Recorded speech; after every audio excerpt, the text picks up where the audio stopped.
Assalamualaikum warahmatullahi wabarakatuh. Alhamdulillah wassalatu wassalamu ala asyrafil anbiya'i wal mursalin wa ala alihi washabihi ajmain. Mari kita ketahui tentang jenis daripada kenakalan remaja. Kenakalan remaja ini memiliki dua jenis. Yang pertama ialah delikuensi situasional. Delikuensi situasional adalah perkelahian terjadi karena adanya situasi yang mengharuskan mereka berkelahi. Keharusan itu biasanya dipicu adanya kebutuhan untuk memecahkan masalah secara tepat.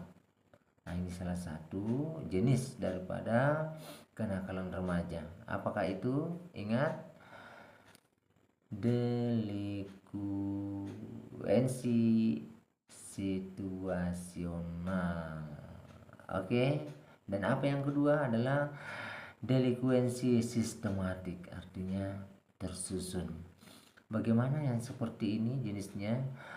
Para pelajar yang terlibat dalam perkelahian itu berada di dalam suatu kelompok atau organisasi tertentu atau biasa disebut dengan geng yang memiliki aturan dan kebiasaan tertentu yang harus diikuti oleh anggotanya, termasuk perkelahian, melukai, mencuri, dan tindak pidana yang lain. Jadi itu ada dua jenis daripada kenakalan remaja Ada karena adanya situasi yang mengharuskan mereka untuk berkelahi, dan ada juga karena perkelahian itu berada di dalam suatu organisasi, yang memiliki aturan tertentu atau geng yang memiliki aturan dan kebiasaan kebiasaan tertentu yang harus diikuti oleh anggotanya. Oke. Kemudian ketika kita sudah mengetahui mengenai jenis daripada kenakalan remaja, maka tentu kita ingin mengetahui lebih lanjut tentang faktor penting adanya perkelahian pelajar. Nah, ini apa yang memicu perkelahian antara pelajar? Nah, ini perlu kita pahami ini Jadi kalau kita ditanya apa penyebabnya, faktor apa yang menyebabkan itu. Jadi ini adalah faktor penting adanya perkelahian.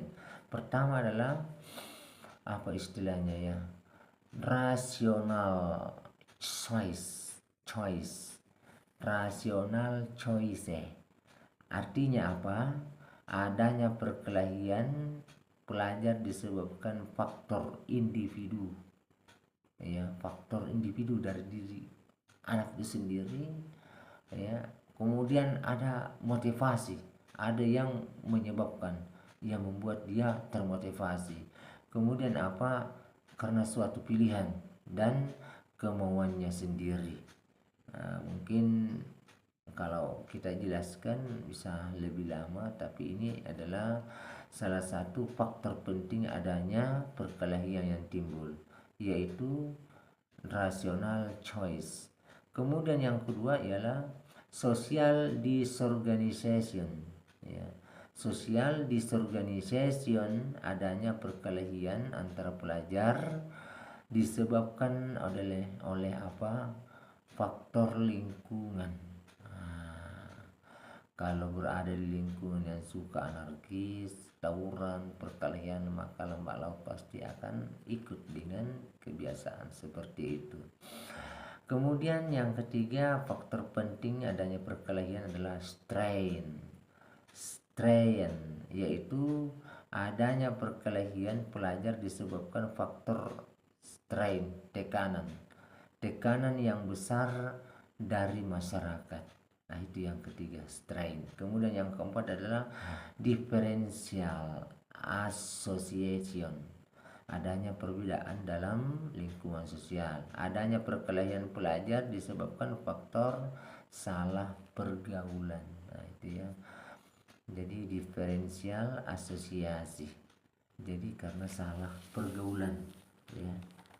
Kemudian labeling.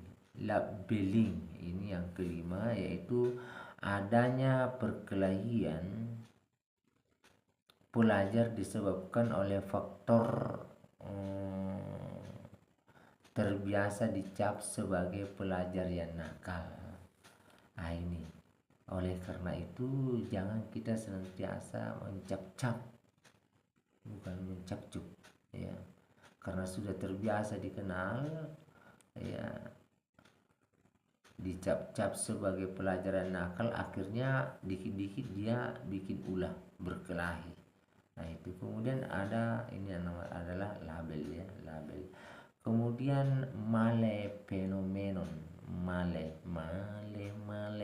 malepenomenon, yaitu adanya perkelahian pelajar yang disebabkan faktor jenis kelamin, bahwa anak laki-laki lebih nakal dibanding anak perempuan. Dia akan tersugesti dengan itu, sehingga dia bisa jadi beranggapan, wah, bukan laki-laki kalau tidak nakal.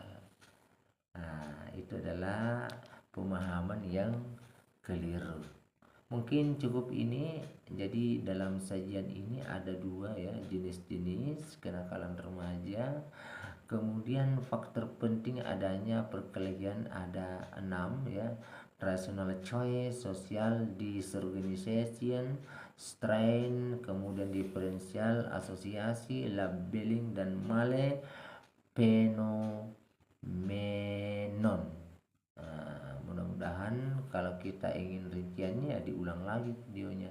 Demikian, wabillahi taufiq wal hidayah. Wassalamualaikum warahmatullahi wabarakatuh.